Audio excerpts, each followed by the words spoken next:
మాజీ మంత్రి MLA Jagadish Reddy suspension వేటు ప్రజాస్వామ్యమని హుస్నాబాద్లో బీఆర్ఎస్ పార్టీ ఆధ్వర్యంలో అంబేద్కర్ చౌరస్తాలో రాస్తారోకో నిర్వహించారు.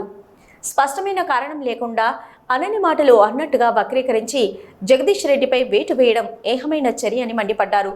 ఈ కార్యక్రమంలో మాజీ మున్సిపల్ చైర్పర్సన్ ఆకుల రాష్ట్ర వెంకన్న, మాజీ municipal vice chairperson Aileni Anitha, మాజీ market committee chairman Tirupati Reddy, మాజీ కౌన్సిలర్ భాగ్యారెడ్డి, గూళ్ల రాజు, లక్ష్మణ్ నాయక్, బొల్లి కల్పన శ్రీనివాస్, మాజీ కోఆప్షన్ మెంబర్ ఐలేని శంకర్ రెడ్డి, పట్టణ అధ్యక్షులు అన్వర్ పాషా, మాజీ single window director Aileni Mallikarjun Reddy, మాజీ ఏజీపీ కన్నోజు రామకృష్ణ, నాయకులు మధుకర్, శ్రీనివాస్, సత్యం, జగ్జీవన్ తదితరులు పాల్గొన్నారు.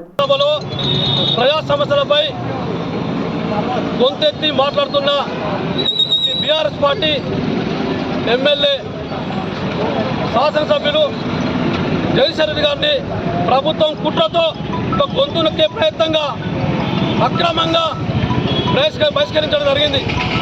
అనని మాటలు అన్నట్టుగా వక్రించి కేవలం అతన్ని జగదీష్ రెడ్డి గారిని అసెంబ్లీలో ఉండొద్దని చెప్పేసి కుట్రతోనే ప్రకటించడం జరిగింది. ఈ ప్రభుత్వం చేతగాని ప్రభుత్వం వల్లనే ప్రజా సమస్యలు మాట్లాడకుండా చేయడం కోసమే ఈ అక్రమంగా బహిష్కరించడం జరిగింది. ముఖ్యమంత్రి గారి ఆదేశాల మేరకే బహిష్కరణకు గురైనట్టు చట్టంగా కనబడుతుంది.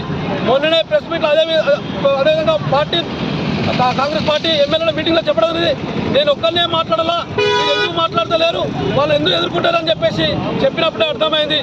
తెల్లారి మరుసటి రోజునే అక్రమంగా బహిష్కరణ జరిగింది. ఈ ప్రభుత్వం చేతనైతే ప్రజా పరిపాలన చెప్పుకుంటానా బీఆర్ఎస్ పార్టీని ఎందుకు గొంతులెత్తని చెప్పి అడుగుతున్నాం. బీఆర్ఎస్ పార్టీ అడుగుతున్న ఏమిటి ప్రజా సమస్యలు అడుగుతున్నాయి. ఈ కాంగ్రెస్ ప్రభుత్వం ప్రజా వ్యతిరేకం మీద తప్పకుండా బీఆర్ఎస్ పార్టీ పోరాటం చెప్పేసి హెచ్చరిస్తూ రానున్న రోజు ప్రజల కోసం బీఆర్ఎస్ పార్టీ ఉండడం చెప్పేసి కారణంగా సస్పెండ్ చేయడం చాలా హేయమైన చర్య. మరి స్పీకర్ గారు కూడా మరి వారికి విన్నవించుకోవడం జరిగింది. మరి వారు ఏమాత్రం కూడా పదజాలాలు వాడలేదు. మరి వారు సభలో మన అందరం కూడా సమాన హక్కులు ఉంటాయి, మరి అందరు కూడా ప్రశ్నించే హక్కు ఉంటుంది. మరి మీరందరూ కూడా ప్రతిపక్షాలను మరియు స్వపక్షాలను చూసి మీరు మాట్లాడవలసిందిగా మేము మీకు విన్నవించుకోవడం జరిగిందని చెప్పడం జరిగింది. అయినా కూడా కాంగ్రెస్ వారు జగదీష్ రెడ్డి పై కుట్రలు పన్ని వారిని ఏ విధంగా కూడా శాసనసభ నుండి సస్పెండ్ చేయాలని కుట్రలతో వారిని సస్పెండ్ చేయడం జరిగింది. మరి అది మంచి పద్ధతి కాదు.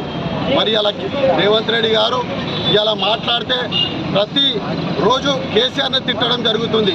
మరి ఆనాడు కేసీఆర్ గారు మరి పదవిలోకి వచ్చినప్పుడు మన బడ్జెట్, మన తెలంగాణ బడ్జెట్ కేవలం 30,000 కోట్లు మాత్రమే ఉండే.